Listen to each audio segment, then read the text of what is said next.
આખી દુનિયામાં આજે 100 કરતાં વધારે દેશ છે જે કોઈના કોઈ સામે જંગમાં સામેલ છે। શું તમને આ વાતની ખબર છે? કેમ ખબર છે? કેમ કે વેસ્ટર્ન મીડિયાની નજર તો માત્ર રશિયા યુક્રેન અને ઇઝરાયલ પેલેસ્ટીન વોર પર જ અટકી રહી છે। Israel has carried out what appears to be its deadliest attack yet. Russia is carrying out a massive aerial attack on the country. Dozens of drones and cruise missiles have been launched. આ map જરા જુઓ, જેટલા પણ area લાલ રંગથી mark છે બધા area high conflict zone છે, જે કોઈના કોઈ વોર અથવા કોઈના કોઈ કોન્ફ્લિક્ટ આજની તારીખમાં ચાલુ છે, પણ એની વાત કોઈ નથી કરતું। આજ યુનાઇટેડ નેશન્સ વાળા પીસફુલ મોડર્ન વર્લ્ડમાં 100 દેશો કોઈના કોઈ જંગ લડી રહ્યા છે। 100 દેશોનો ફિગર લગભગ બંને વર્લ્ડ વોરના કમ્બાઇન્ડ ફિગરથી પણ વધારે છે। વર્લ્ડ વોર 1 માં 30 દેશો લડતા હતા અને વર્લ્ડ વોર 2 માં 50 દેશો એકબીજાથી લડતા હતા। અને એક ઇન્ટરેસ્ટિંગ વાત તમે નોટિસ કરી કે આ વોર ઝોન કન્ટ્રીમાંથી ઘણા બધા નામ સાંભળી તો તમને વિશ્વાસ પણ નહીં થાય કે આ દેશમાં પણ વોર ચાલુ છે। જેમ કે ખુદ અમેરિકન કોન્ટિનેન્ટમાં જ ઘણા વોર ચાલુ છે, પણ અમેરિકાએ તો ક્યારે પણ આ મુદ્દો પબ્લિકલી ઉઠાવ્યો જ નથી। Independent American agency ACLED institute અને independent European institute Geneva academy of international humanitarian law and human રાઇટ્સની આ રિપોર્ટમાં આખી દુનિયાના કોન્ફ્લિક્ટ પ્રોન એરિયાનો એક મેપ જાહેર કર્યો હતો, જેમાં તેઓએ વોરની તીવ્રતાના હિસાબે દેશોની ઓરેન્જથી લઈને લાલ રંગથી માર્ક કર્યા હતા। એમાં પણ તમે જોશો તો ઇઝરાયલ અને પેલેસ્ટીન, રશિયા યુક્રેન સિવાય પણ જુઓ દુનિયાની શું હાલત છે। મોડર્ન વર્લ્ડની સારી અન્ડરસ્ટેન્ડિંગ વિકસાવવા આપણે આ મેપના ડાર્ક રેડ એરિયાના ટેન્શન અને તણાવના ડાયનેમિક્સને સમજવાની કોશિશ કરીએ, કારણ કે આ એરિયાઓ રિયલી ઇન્ટેન્સ આર્મ કોન્ફ્લિક્ટ મેપમાં જુઓ। આપણે ફોકસ કરીએ સૌથી પહેલાં આફ્રિકન કોન્ટિનેન્ટમાં। આફ્રિકાનો આખો કોન્ટિનેન્ટ જ જેમ કે તમે જોઈ શકો છો તમને રેડ માર્ક જ જોવા મળશે। અને આ એક બીજી ઇન્ટરેસ્ટિંગ વાત એ છે કે દુનિયાની કોઈ પણ કન્ટ્રી લઈ લ્યો, મોસ્ટલી બધી કન્ટ્રીના બોર્ડર તમને આડાવડા અને વળાંકવાળા જોવા મળશે, પરંતુ તમે વિચાર્યું છે કે પૂરી દુનિયામાં માત્ર આફ્રિકન કન્ટ્રીઝના જ બોર્ડર સ્કેલથી એકદમ સ્ટ્રેટ લાઇનની જેમ દોરેલા કેમ દેખાય છે? અને બીજી વાત, આ કોન્ટિનેન્ટના દરેક નેશનમાં આજે ભારે અસ્થિરતા છે। 54 આફ્રિકન કન્ટ્રીમાંથી 15 દેશોમાં આજે પણ વોર લડવામાં આવે છે। આફ્રિકા દુનિયાનું સૌથી ગરીબ કોન્ટિનેન્ટ છે, તમે મેપમાં જોઈ શકો છો। આ બધા દેશોમાં તો ભૂખમરી છવાયેલી છે, તો એવું કેમ છે? શા માટે આફ્રિકા વધારે ગરીબ દેશ છે? ત્યાંના 22 દેશ તો દુનિયાના સૌથી ગરીબ દેશોની લિસ્ટમાં આવે છે।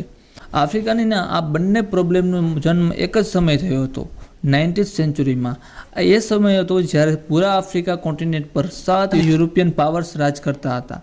એટલા માટે આ 7 દેશોએ આફ્રિકા પર પોતાનું વર્ચસ્વ વધારવા માટે ઘણા ઝઘડાઓ કર્યા। એટલા માટે અંદરના ઝઘડાઓ યુદ્ધમાં ન બદલાઈ જાય એના માટે 1884માં જર્મનીના લીડર ઓટો વોન બિસ્માર્કે કોન્ફરન્સ બોલાવી, ધ બર્લિન કોન્ફરન્સ ઓફ 1884। આ કોન્ફરન્સનો મકસદ એક જ હતો કે આફ્રિકાને કાપીને વેચવાનો। માં યુરોપિયને આફ્રિકાનો મેપ લીધો અને ત્યાંની પોપ્યુલેશનની ડેન્સિટી સમજ્યા વગર અને ત્યાંની હિસ્ટ્રી સમજ્યા વગર તેઓ મેપની સ્કેલથી સીધી લકીરો ખેંચી નાખી, એવી રીતે બાંટવાનું ચાલુ કર્યું જેમ કે તેમના બાપ દાદાઓની જમીન હોય। યુકેના પ્રાઇમ મિનિસ્ટર લોર્ડ સેલ્સબરીએ તો ઓપનલી કહ્યું છે કે અમે ખરેખર એકબીજાને પહાડ, નદીઓ, તળાવો એવી રીતે વહેંચતા હતા જેની પરફેક્ટ લોકેશન પણ ખબર નહોતી અને ક્યારે ત્યાં પણ અમે ગયા નહોતા। એક દિવસે બેલ્જિયમના રાજા કિંગ લિયોપોલ્ડ II એ જર્મની અને ફ્રાન્સ વચ્ચેના ઝઘડાઓ બંધ કરાવી દીધો। આ વાત માટે તેમને કોંગો દેશ આખો એસ ગિફ્ટમાં આપી દીધો। એટલા માટે તમે આજના મેપમાં આફ્રિકાની ઘણી કન્ટ્રીની બોર્ડર એકદમ સ્ટ્રેટ લાઇન જેવી દેખાય છે, જેમ કોઈએ બેસીને સ્કેલથી દોરી હોય, કેમ કે ખરેખર આમ જ થયું હતું। એટલા માટે આખા કોન્ટિનેન્ટને એકદમ અંધાધૂંધ ડિવાઈડ કરવામાં આવ્યું। આજ ઓલમોસ્ટ દરેક આફ્રિકન દેશ કોન્ફ્લિક્ટ એરિયા ઝોન બની ચૂક્યો છે। ત્યાં સુધી યુરોપિયન દેશો અહીંયા રાજ કરતા હતા ત્યાં સુધી તો બરાબર હતું, કારણ કે બોર્ડરની વચ્ચે મુવમેન્ટ પર કોઈ અવરોધ નહોતો અને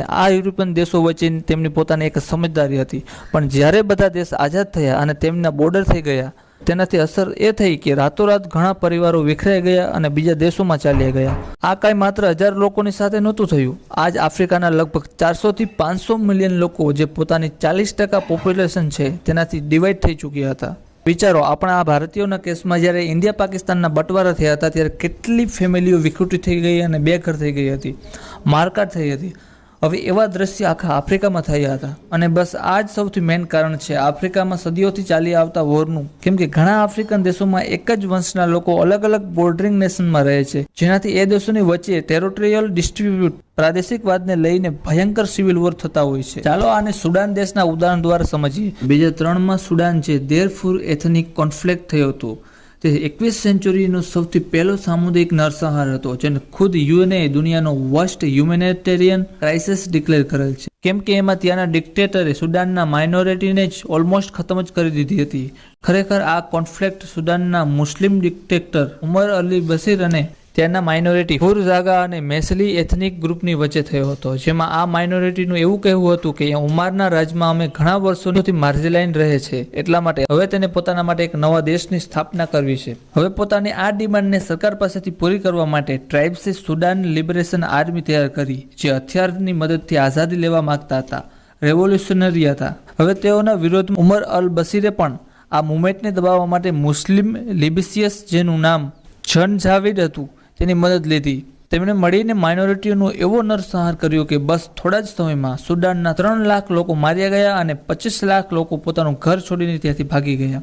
આ લેવલનું નરસંહાર થયો હતો કે અંતમાં યુએનએ અને ઇન્ટરનેશનલ ક્રિમિનલ કોર્ટે વચમાં આવવું જ પડ્યું. તેમણે ઉમર અલ બશીર વિરુદ્ધ એક વોરંટ ઇસ્યુ કર્યું અને સુદાનમાં ઇલેક્શન કરાવવામાં આવ્યા. હવે આના 2 આઉટકમ્સ નીકળીને આવે છે. પેલો આ માસેકર માઇનોરિટીની વિરુદ્ધ થયો હતો. બશીરને 68% જનતાએ આ બધું થયા પછી પણ પાછો દેશનો પ્રેસિડેન્ટ બનાવી લીધો. અને બીજું, આંદોલન કરી રહેલા માઇનોરિટીની પણ આ જંગ સફળ થઈ. તેમની ડિમાન્ડ પ્રમાણે 2011માં સુદાનને જ ડિવાઈડ કરીને તેમના માટે એક નવો દેશ સાઉથ સુદાન બનાવવામાં આવ્યો. હવે એક નવો દેશ તો જરૂર બની ગયો હતો, એની સાથે નવી પ્રોબ્લેમ પણ શરૂ થઈ ગઈ હતી. ટેરિટોરિયલ ડિસ્પ્યુટ બંને દેશોની વચ્ચે એક એરિયો હતો, એબે રીજન નામનો, જેને બંને દેશ પોતાનો માનતા હતા. પણ 2011માં જેમ કન્ટ્રી અલગ થયા, બશીર ગવર્મેન્ટ આ બે રીજનમાં પોતાની આર્મી મોકલીને તેને કબજે કરી લીધું. એનાથી આ એરિયામાં રહેતા ઘણા હજાર લોકોએ ભાગવું પડ્યું અને આ એરિયો આજ સુધી પણ હાઈ અનસ્ટેબલ મતલબ કે અસ્થિર છે. પણ આ કોઈ એકલો એરિયો નથી. આજ સુધી સુદાન સાઉથ સુદાન પર ટેરરિઝમ અને બોર્ડરોને લઈને અટેક કરતો રહે છે, જેમાં દર વર્ષે ઘણા લોકોનો જીવ જાય છે. Making Sudan an extremely war prone country. જેમ મેં કીધું હતું કે સુદાનનું તો હું માત્ર ઉદાહરણ જ લઉં છું, પણ આફ્રિકામાં સુદાન સિવાય પણ ઘણા દેશો ટેરિટરીઝને લઈને વોર ચાલુ છે. જેમ કે વેસ્ટર્ન સહારા રીજનને લઈને મોરોક્કો અને પોલિસીઓમાં વોર ચાલુ છે. પછી એરિટ્રિયા અને ઇથોપિયાની વચ્ચે પણ કોન્ફ્લિક્ટ ચાલુ છે. એવા ઘણા દેશો છે જેનો આખું લિસ્ટ સ્ક્રીન પર તમે જોઈ શકો છો. આફ્રિકાની સૌથી મોટી પ્રોબ્લેમ તમને ખબર છે કઈ છે? અહીં એક ટાઈપનું નહીં પણ મલ્ટિપલ ટાઈપના વોર્સ ચાલુ છે. જેમ કે ટેરિટરીઝ સિવાય પણ ઘણા દેશમાં ડાયવર્સ એથનિકના હિસાબથી મતલબ કે જાતિ પરિવર્તન પર એક અલગ ઇન્ડિપેન્ડન્ટ દેશ બનાવવાની પણ માંગ ઉઠે છે અને એના માટે પણ વોર્સ ચાલુ છે. ઉદાહરણ તરીકે ઇથોપિયામાં ટિગ્રીટોલ લિબરેશન ફ્રન્ટ TPF-ના લોકો માટે દેશ માંગી રહ્યા છે. સેન્ટ્રલ આફ્રિકન રિપબ્લિકમાં મુસ્લિમ સેલિકો રિબેલ્સ અને ક્રિશ્ચિયન એન્ટી-બલાકા મિલિશિયાના વચ્ચે વોર ચાલી રહ્યું છે. કેમરૂનમાં French speaking versus English speaking વચ્ચે વોર ચાલી રહ્યું છે. આના સિવાય ઓલમોસ્ટ પૂરા આફ્રિકામાં ટેરરિઝમનો પણ એક મોટો પ્રોબ્લેમ છે, જેને લઈને પણ ત્યાં ઘણા દશકોથી વોર ચાલુ છે. એકલા આફ્રિકાથી જ લગભગ 7 ટેરરિસ્ટ ઓર્ગેનાઇઝેશને જન્મ લીધો છે, જે બધાનો એક જ માંગ છે, એ દેશોમાં ઇસ્લામિક રૂલ લાવવાનો. જેમ કે નાઇજીરિયામાં બોકો હરામ, માગ્રા રીજનમાં અલ-કાયદા, સાહેલ રીજનમાં ઇસ્લામિક સ્ટેટ, જે ISIનું જ એક ભાગ છે. ઇનફેક્ટ 2023માં દુનિયામાં થયેલા 20 સૌથી ખતરનાક ટેરરિસ્ટ અટેકમાંથી 13 તો માત્ર આફ્રિકાના દેશોમાં જ થયા છે. આ બધાની સાથે આફ્રિકા હંમેશા પોલિટિકલી વધારે અસ્થિર છે. મેં તમને કીધું તે પ્રમાણે પાછલા 13 વર્ષોમાં 10 દેશોમાં તો મિલિટરી કૂચ થઈ ચૂક્યા છે. ઇનફેક્ટ સુદાનના ઉદાહરણને જ આગળ કરીએ તો પહેલેથી જ આ દેશમાં એથનિક ટેરિટોરિયલ વોર્સ ચાલુ છે. ઉપરથી ત્યાં ડિક્ટેટરશિપ પણ આવી ગઈ છે. પ્લસ અહીંયા લગભગ 2 મિલિટરી કૂચ થઈ ચૂક્યા છે. મતલબ કે ત્યાં કન્ટિન્યુઅસલી પોલિટિકલ અને ઇકોનોમિકલ અસ્થિરતા ચાલી રહી છે. ઇનફેક્ટ આજ ત્યાંની હાલત એવી છે કે સુદાનમાં 2 આર્મી યુનિટ RSF અને ASF પાવર માટે લડી રહ્યા છે સામસામે. અને પરિણામ 2021 પછી હવે અત્યાર સુધી 5550 વાર પોલિટિકલ વોયલન્સ થઈ ચૂક્યા છે, જેમાં લગભગ 15,000 લોકો મૃત્યુ પામ્યા છે અને જે લોકો જીવે છે એનો પણ હાલ કંઈક એવા જ છે. અને હા, સાઉથ સુદાન પણ કાંઈ અલગ થઈને વધારે ખુશ નથી. તેમના પણ હાલ કંઈક આવા જ છે. ફાઇનલી આફ્રિકન કોન્ટિનેન્ટનું ઉપરથી વ્યૂ લઈએ તો જેમ તમે મેપમાં જોઈ શકો છો, અહીંયા મેજરલી 4 પ્રકારના વોર એક્ટિવ છે: ethnic war, territorial war, radical terrorism, military coup. જેના લીધે ACLED ઇન્સ્ટિટ્યૂટના આ મેપમાં આફ્રિકન કોન્ટિનેન્ટના ઓલમોસ્ટ બધા જ દેશો રેડ કલરમાં જ માર્ક કરવામાં આવેલ છે as a high war intensity zone. તો દોસ્તો આ કહાની હતી આફ્રિકન કોન્ટિનેન્ટ વિશે. બાકીના અધર કોન્ટિનેન્ટની વાત નેક્સ્ટ વિડીયોમાં કરશું, કેમ કે બધી ઇન્ફોર્મેશન આ વિડીયોમાં આપીશ તો વિડીયો ઘણો લાંબો થઈ શકે છે. તો ચાલો મળીએ નેક્સ્ટ વિડીયોમાં. જો તમને આવા ડોક્યુમેન્ટરી વિડીયો પસંદ હોય આપણા ચેનલને સબસ્ક્રાઇબ જરૂર કરજો અને વિડીયોને આગળ શેર કરો, જેમ કે વોટ્સએપ, અધર સોશિયલ મીડિયા પ્લેટફોર્મ. જય હિન્દ, જય ગરીબ ગુજરાત.